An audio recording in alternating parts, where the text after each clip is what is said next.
Bahaya kesehatan kerja merupakan jenis bahaya yang berdampak pada kesehatan yang menyebabkan gangguan kesehatan dan penyakit akibat kerja.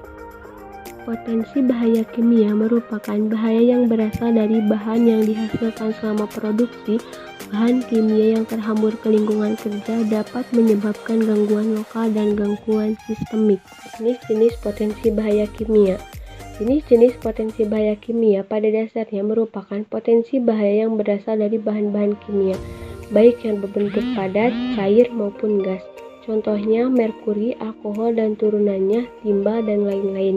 Potensi risiko gangguan yang dapat muncul pada kesehatan dan keselamatan pekerja bervariasi sesuai dengan jenis bahan kimia yang terpajan pada diri pekerja. Seperti merkuri dapat risiko rusaknya saraf bahkan hingga ke otak sehingga lama-kelamaan tubuh menjadi selalu bergetar tanpa henti. Seperti fenomena kasus itai-itai di Jepang. Faktor yang memunculkan potensi bahaya kimia. 1. Bahan atau material atau cairan berbahaya. 2. Beracun. 3. Reaktif. 4. Radioaktif. 5. Mudah meledak. 6. Mudah terbakar. 7. Iritan. 8. Korosif. Solusi yang dapat dilakukan akibat potensi bahaya kimia. Untuk mengerjakan evaluasi bahaya bahan kimia, perusahaan pertama kali harus menentukan bahan apa yang ada di dalamnya.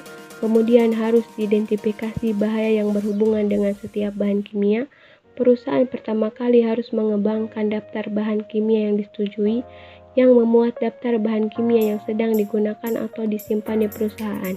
Perusahaan harus menggunakan lembar data keselamatan bahan (MSDS) yang berlaku dan pelabelan bahan kimia.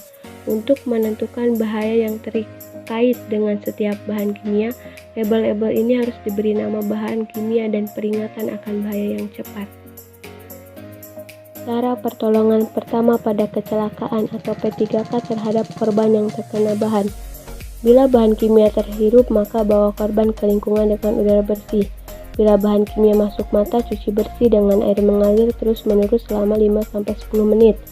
Meminumkan karbon aktif untuk menurunkan konsentrasi zat kimia dengan cara absorpsi. Meminumkan air untuk pengenceran.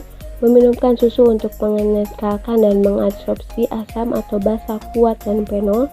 Untuk memperlambat atau mengurangi pemasukan racun, maka dapat diberikan garam laksania.